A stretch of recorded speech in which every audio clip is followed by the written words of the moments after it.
Brad Buchanan was an English professor. He taught students how to analyze stories, wrote poetry, find meanings in new narratives, understand the human condition. And then he got his own story, one he never wanted to write. A 20-centimeter tumor, incurable cancer, already spread. But here's the twist. The skills Brad used to teach literature became the tools he needed to survive. And what he discovered will change how you face any impossible challenge. Welcome back to Kicking Cancer's Ass, the podcast rewriting the script on cancer and putting you in the driver's seat. Welcome, Brad Buchanan. Can you tell us a little bit about your cancer journey?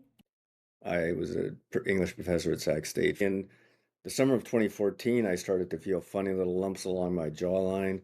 4 biopsies later, they finally diagnosed me with T-cell lymphoma, but one of those that they just couldn't put into a category. And they said, we don't think you need to be treated. It looks slow moving. It looks, as they say, indolent. But you can get a second opinion. I got a second opinion. They agreed with the first opinion.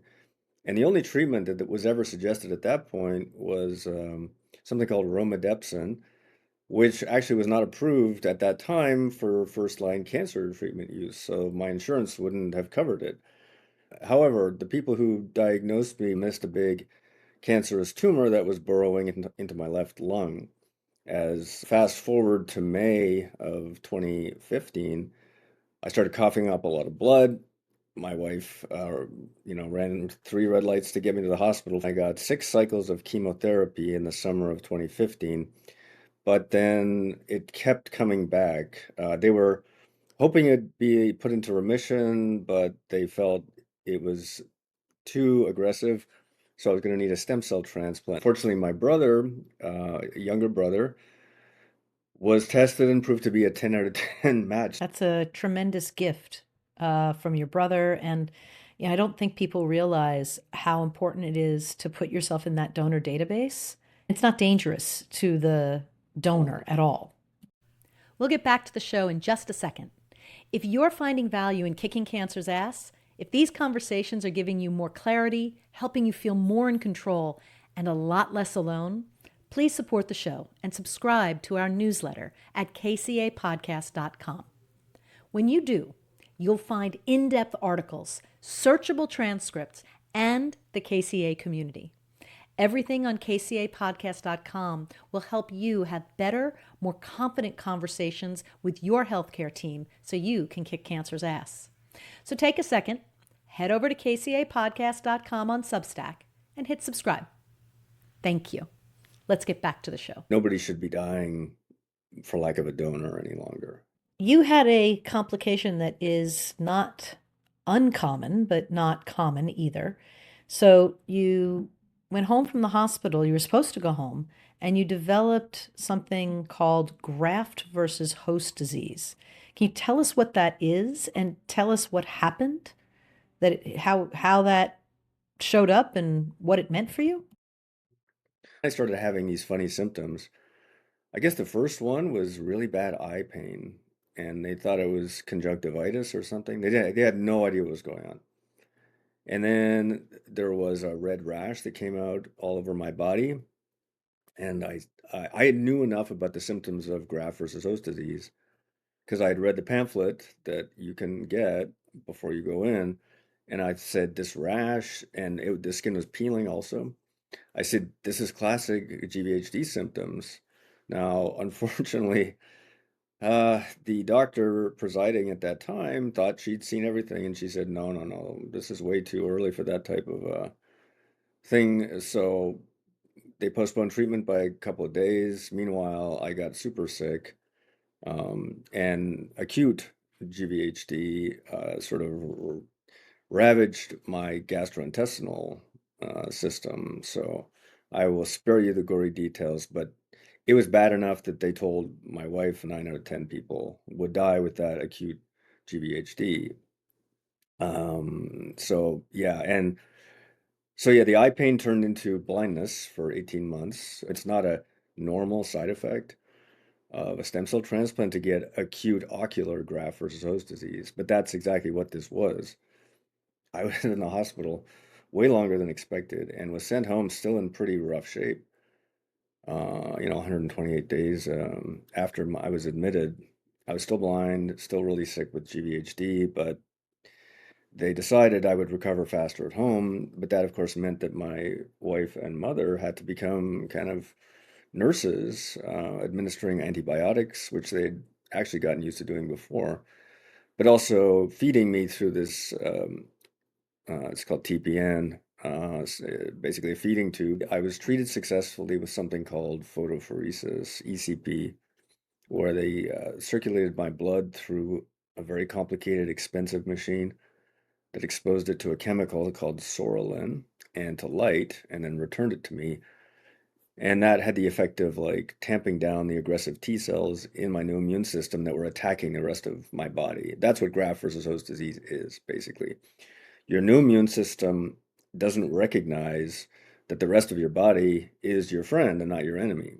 Uh, in some cases, doctors will tell you that a little bit of graft versus host disease is a good sign. It's a sign that your new immune system is working properly and will likely fight against your cancer if there's still any left in your body after.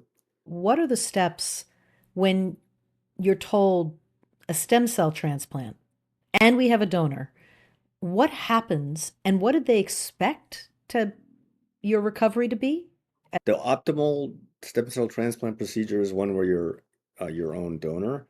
That's called an autologous transplant. And I was originally preparing for that until my cancer was too aggressive. So we pivoted to the allogeneic transplant where you do need another donor. And yeah, the first thing they ask you is, well, do you have any relatives, And allegedly, a younger male sibling is the gold standard for whatever reason.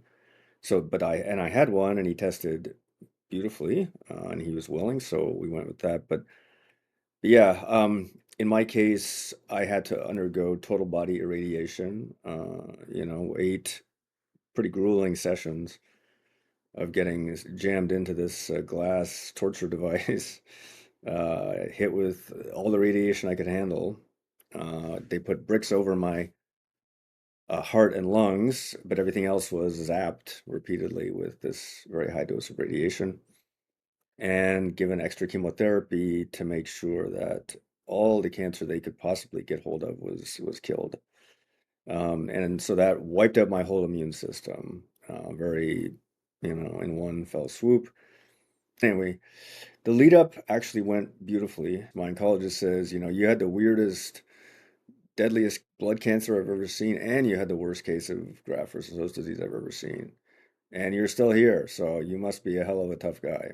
And I So go, well, I don't know about tough, but lucky maybe is more appropriate. you now have DNA, an immune system from your sibling, and for 18 months you couldn't eat, you couldn't see, you were a patient, a full-time patient. Did you lose yourself and how did you find yourself? Yeah, I definitely lost a big chunk of the old Brad. I had to retire, from my teaching job. You've used up all your leave, and you either retire now or you risk losing your benefits. And I was like, oh man. And actually, at that time, I'd just been given a second blood cancer diagnosis because of my very compromised immune system. This weird virus called the Epstein-Barr virus was out of control. This was in late 2016 after my transplant. And so I said, well, I'm under basically a sentence of death here. There's no way I can go back and teach, so I'm going to retire early. So yeah, I lost Professor Brad. He was gone. I lost the part of me that liked to play sports, soccer, hockey, to roughhouse with my kids, to, run every day. I lost all my athletic capabilities, whatever they were, but they meant a lot to me. But the chimera, it wasn't exactly, compensation for all of that, but a chimera, of course, is a mythical creature, combining different animal shapes into all kinds of weird and wonderful, um, yeah, creations. There's a lot of medieval chimeras that look like something your toddler would draw, but there are amazing images of chimeras that you can find. I have a book on my That's a book of poems called Chimera that has the most beautiful representation of a chimera that I've ever seen. Um, I didn't invent this term. It's almost too good to be true. It is the medical name for someone whose DNA has uh, been altered or who has two types of DNA that are born into them. And some people are born this way, by the way. Um, and often they have two different colored eyes, and that's how you can tell that they're chimeras. Um, the Major League Baseball pitcher Max Scherzer is a genetic chimera, and he has one blue eye and one brown eye, I believe. So anyway, it's a product, it's a figment of your imagination, basically.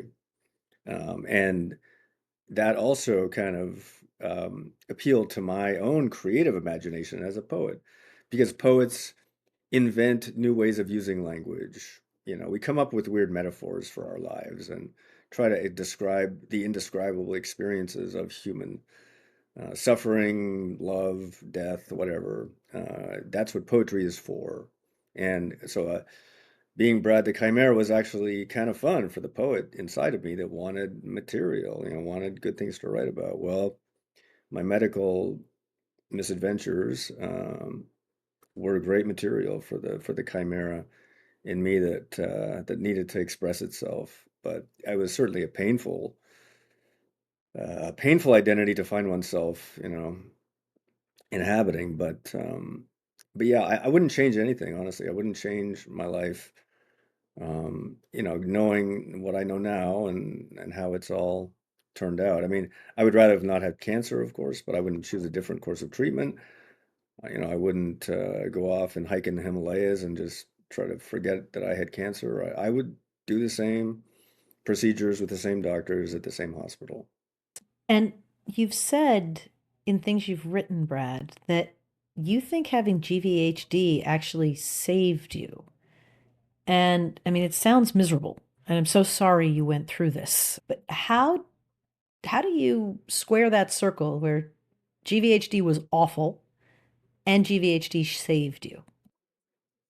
Well, it's a paradox that I can't really explain rationally. And here's where I'd like to share that the poem with you that I was, you know, warning you about maybe earlier. And this is what poetry is for in my mind, like to try to express the extreme paradoxes of our lives. So the poem's called Genetically Modified Organism. I am a genetically modified organism.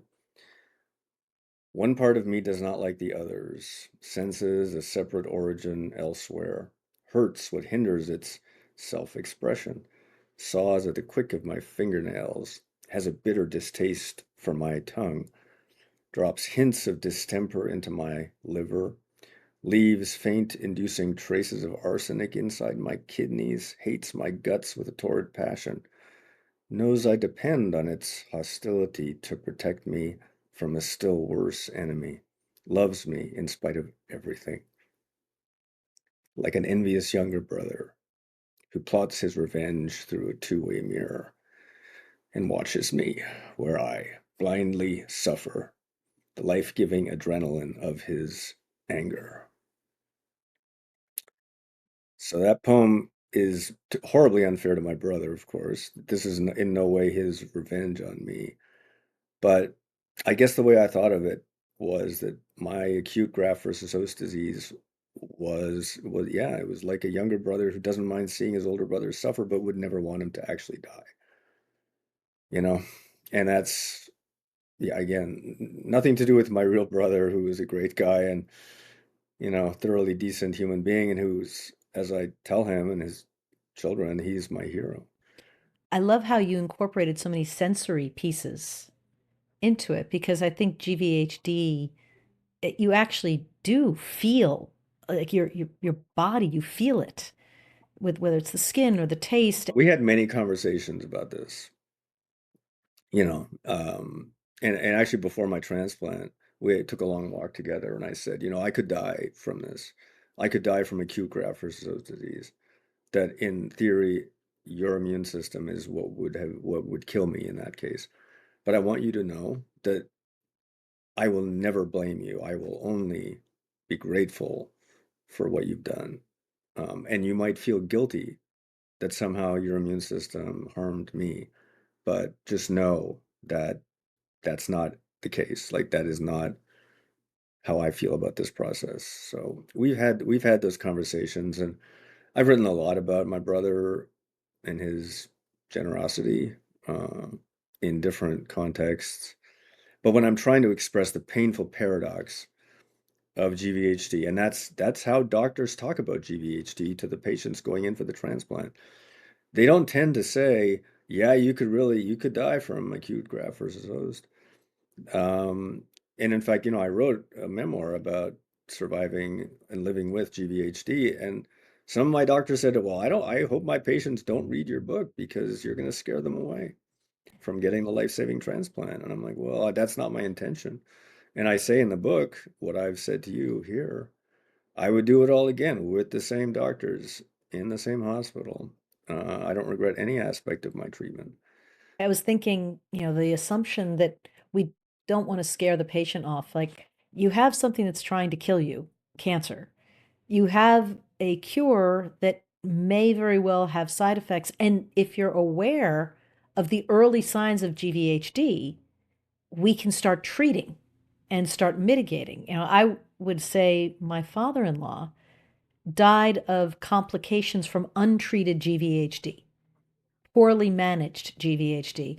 But when I talked to his donor, because his donor wanted to know how he was doing, and I said, "Well, we lost him," and he said, "I'm so sorry." That guilt, like I hoped my immune system. I said, "Your immune system gave him 3 years. He got to know multiple grandchildren that he never would have met. You gave him a gift of time. We never know how much we get." How you are talking to medical professionals and patients. Like, what should patients know about advocating for themselves when their doctors don't understand the post transplant reality, or they say, "Oh, that wouldn't happen that fast"? Yeah. Well, I mean, you just have to educate yourself on all the many ways that acute or chronic graft versus host disease can manifest itself. And in the book I wrote, Living with Graft versus Host, I have my top 5 things you need to know about acute GVHD and my top 5 things to know about chronic GVHD.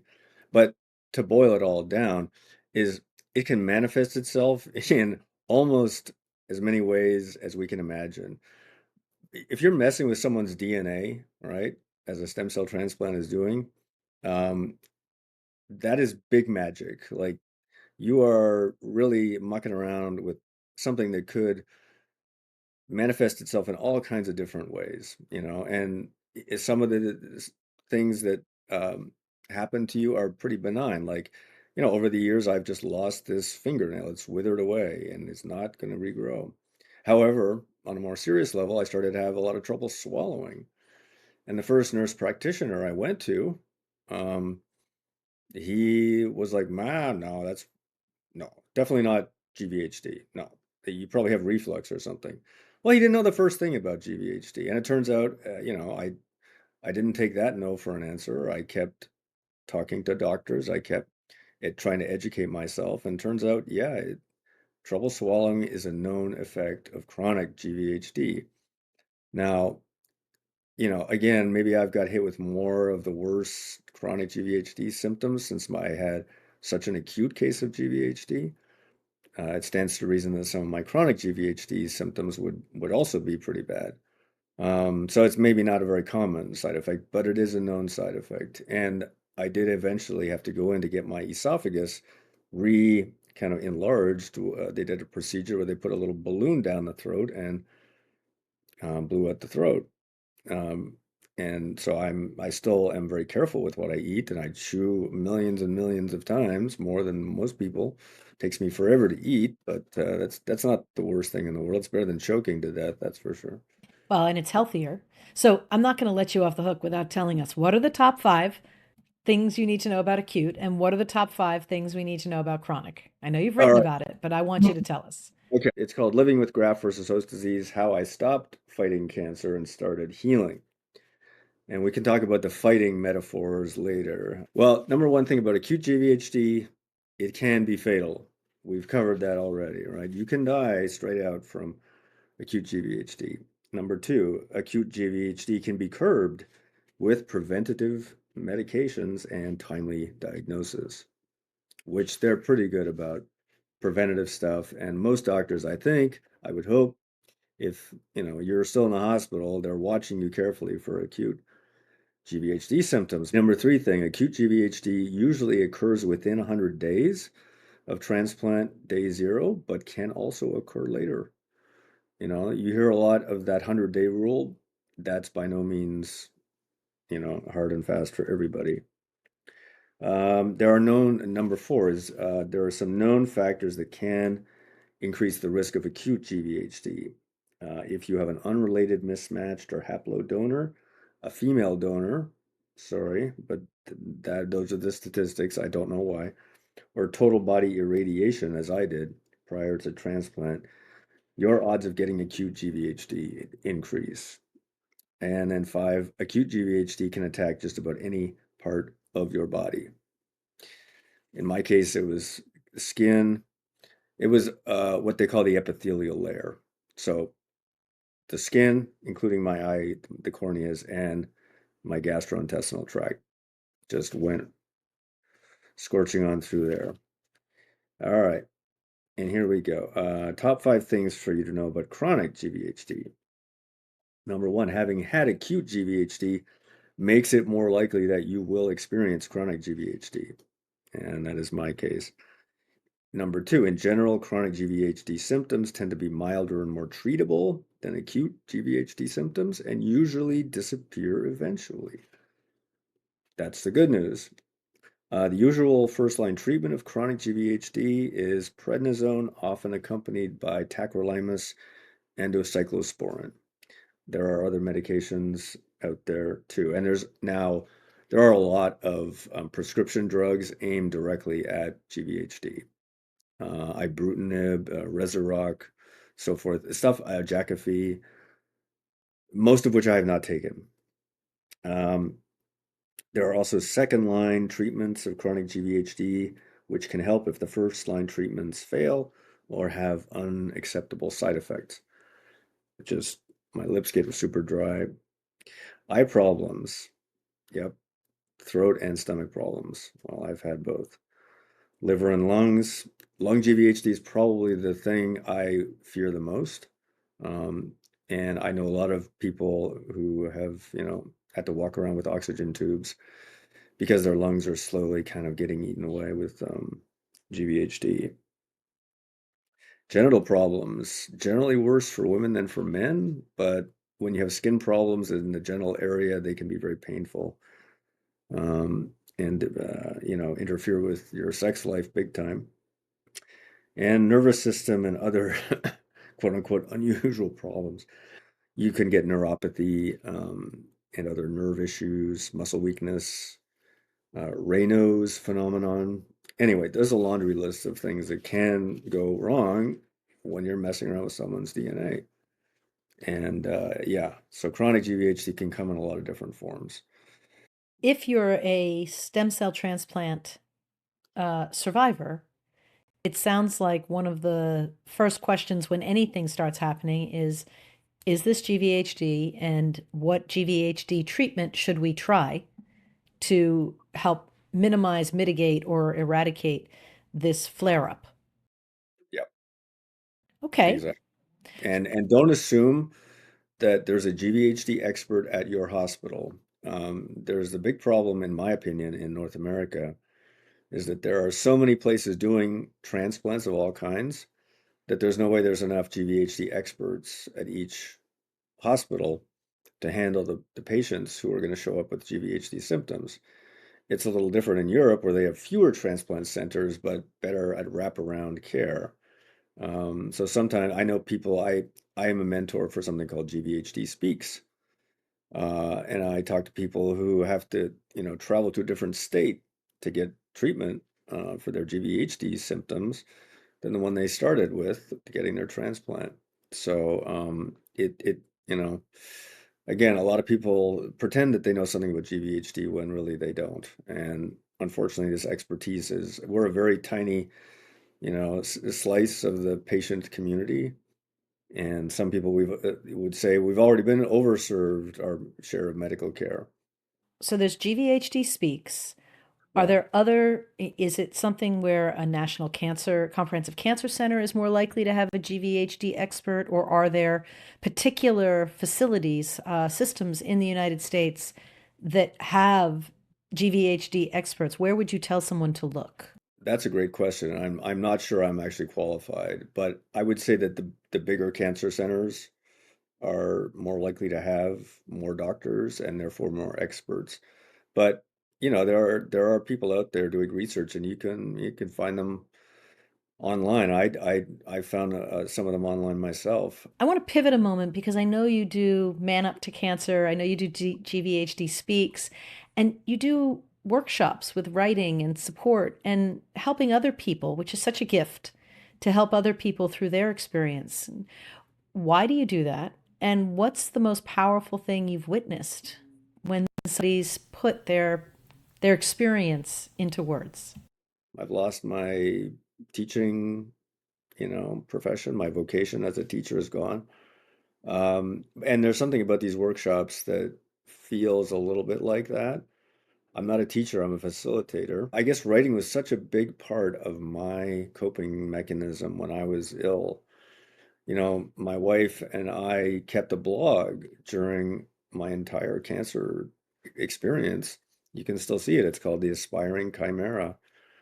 We both turned some of the posts we wrote on the blog into books. My wife, former wife, we've amicably split since, but her name is Kate Washington, and she published an incredible book called Already Toast: Caregiving and Burnout in America.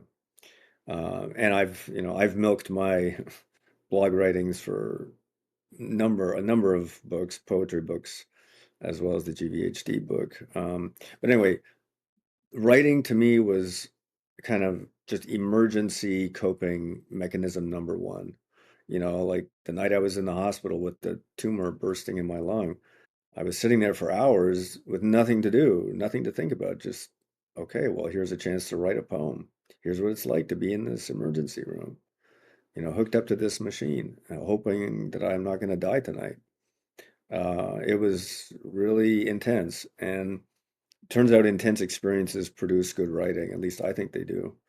In my case, they did. So after my health stabilized to some extent, I was very motivated to get back in touch um, with the UC Davis Cancer Center to give back a little bit. I guess I have an impulse of gratitude where even if I'm not feeling particularly grateful that day, if I do something to express gratitude, just thank you, um, that's a health giving thing for me to do. So as sort of a thank you to UC Davis Cancer Center, I went and asked around, and sure enough, there was a nurse there who had done a writing as healing workshop years ago.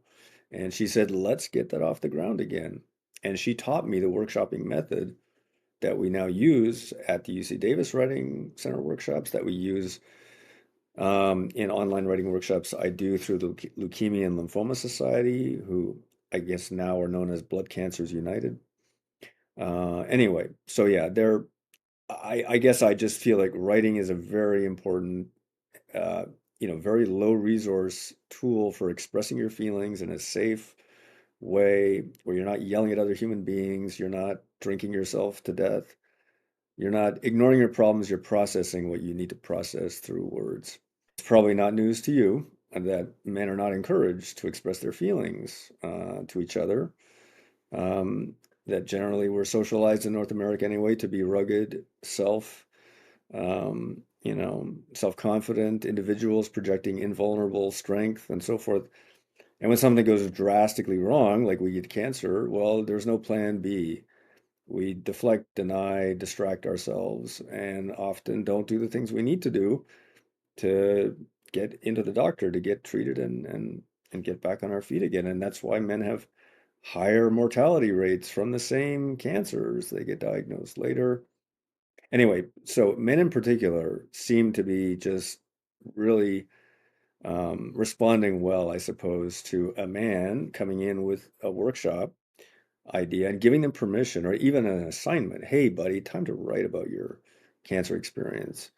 And so often the people I do writing workshops with through the Leukemia and Lymphoma Society will follow me to the UC Davis writing workshops, which we do every week during the academic year anyway. So yeah, the power that I see in men opening up their shut down emotions and pouring them out on the page is to me really powerful. And it's not that women can't do that, but there are studies that show that men benefit more from writing as a therapeutic technique, in part because other avenues tend to be, less welcoming to them, or they've decided, I don't want to burden with other people with my feelings, or I don't want to project weakness, or whatever the case may be. That's what's kind of inspired me to target Men Up to Cancer in particular as an organization. When I go to the gathering in the Poconos for Men Up to Cancer later this month, there will be a writing as healing workshop, and I'm not even the one running it. So somehow the message got through, and I hopefully more of the guys there will discover this incredible tool. We're going to do the rapid fire. Okay. Complete this sentence. The biggest myth about stem cell transplants is That they're the end of your health journey. what is your advice for someone looking to kick cancer's ass? Well, I guess my advice is make sure you're kicking in the right places. Because, sometimes we opt for the treatments that are most aggressive when sometimes managing our illness might be wiser than trying to eliminate it completely. One of the things I've learned in going to cancer conventions and trying to understand the state of the art of cancer research is that in a lot of ways, cancer is an immunological disorder, right? That our bodies produce cancer all the time. It's just a question of, does our immune system recognize it? And if we're stressing out our immune systems, and rendering ourselves vulnerable, then maybe the cancer is going to start growing when previously it would not.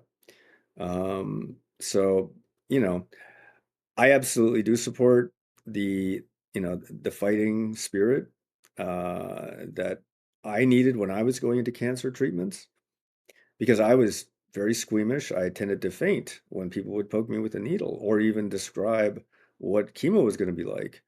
I was a terrible candidate to survive any of this stuff because I felt like I can't even sit through an orientation session. I needed that fighting attitude to go in there. But at a certain point, certainly living with long-term chronic illness, uh, it's impossible. Like the illness I have right now, there's no way to kick its butt. You know, I have to manage it. I have to understand it. I have to accept it to some extent. I have to, try to roll with the punches, so to speak. But yeah, cancer is so scary and so threatening that yeah, you do want to kick its butt, of course you do. But sometimes you have to live with it. And the good news is maybe that cancer is becoming more of a chronic illness as opposed to an acute one for a lot of people, where they have to take. I meet a lot of guys who take a weekly pill, you know, and that's as good as it's going to get for the foreseeable future for them. But they're still here. You're not letting cancer run your life. You're Right. running your life with however cancer is part of that. And to Yeah. me, that's kicking cancer's ass because it's making it Yeah. smaller as a part of your life. Yeah. Absolutely. You men love sports metaphors. I love sports metaphors. The last game of soccer I ever played, was after my summer of chemotherapy. And for some reason, I felt really energetic and I went out there and I scored a goal. And I was like, Cancer zero, Brad one. Like I did my best on that day to forget that I had cancer and just enjoy myself. I love And that. So, if there's one thing you could change about how people talk about cancer survivorship, what would that be? I would probably tone down the uh, battle and war metaphors in particular. Um, just because, again, sometimes it gets hard to unhook from the fight or flight reflexes of our, you know, um, life or death struggles with cancer. And so, yeah, but again, I don't want to get rid of those. There's a lot of people out there who, like, for political reasons or whatever, just say, no, no war metaphors. No, we want peaceful coexistence. I'm like, use those metaphors when they serve you, when you absolutely need them, as I myself did. And then when they stop being useful, say, I'm done. Like, we're chilling at this point. So I don't want to take any of our metaphors away. But just No. be aware they do the metaphors that you use do condition how you think and behave. That is the only thing. So just don't absorb them and reproduce them unthinkingly. Ask yourself, do I really need to do this today? My wife used to say, I'd be struggling to get out of bed in the mornings, and she'd say, Brad, don't be a hero. And I'm like, well, what? I don't have to be a hero today? Okay, you're right. I'll just stay in bed for a little longer. Yeah. So the thing that I offer to people is it takes a lot of energy to be in a fighting stance, and you can't all the time. You have to Yeah, recover, you have to rest. But what you can do all the time is trap moments of happiness, whether it is a poem that you wrote, whether it is texting somebody or talking to somebody or holding somebody's hand. There are moments that give you joy, and those moments actually are helping your immune system and helping your mind and your heart. So, that we can do. absolutely. And I mean, that's the main reason why I do these writing workshops and so forth, because I get a lot out of them. Like, I am inspired when people write stuff that blows me away. When I know that they're writing this stuff for the first time and they're dealing with these really tough issues, I'm really grateful to have been in the room, even if it's often a virtual Zoom. Like, and that's another reason why I don't regret any aspect of this is, you know, my cancer journey has intensified my appreciation for what we as human beings go through and what we can go through together. Because I couldn't have done any of this without friends, family, doctors, nurses, all the rest of it. It renews my faith in my fellow human beings, for one thing. What we see on the journey, how you were loved, supported, what your brother did, what your mother did, what your wife did, and the life you've created. So there's things that are gone, but there's things that are new, and you're here and still kicking it. Yeah. And I'm not really a chimera. I'm not a mythical monster. I'm just another guy who managed not to die. But Well, I think that's a good thing. Be another guy that promised not to die. That's your next tagline, right? well, I did. I made my younger daughter, she was like, Daddy, I need you to pinky promise me that you will survive long enough to see my children be born. And I was like, oh my gosh. All the parenting books say don't promise your children things you can't 100% deliver. But I said, of course, sweetheart. And who knows, maybe it's that promise that kept me going when everything else was looking pretty dark. So, yeah.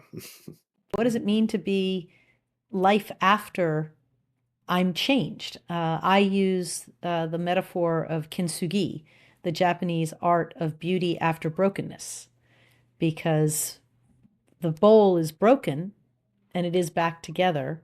And with the gold, it's actually strong in its new form, but it is a new form and it can never go back to being the old form. And we can mourn the old form, and we should, and we can appreciate the new form. Beautiful. I love it. Thank Perfect. you for being on Kicking Cancer's Ass. Thank you for sharing your wisdom. It's my And pleasure. great.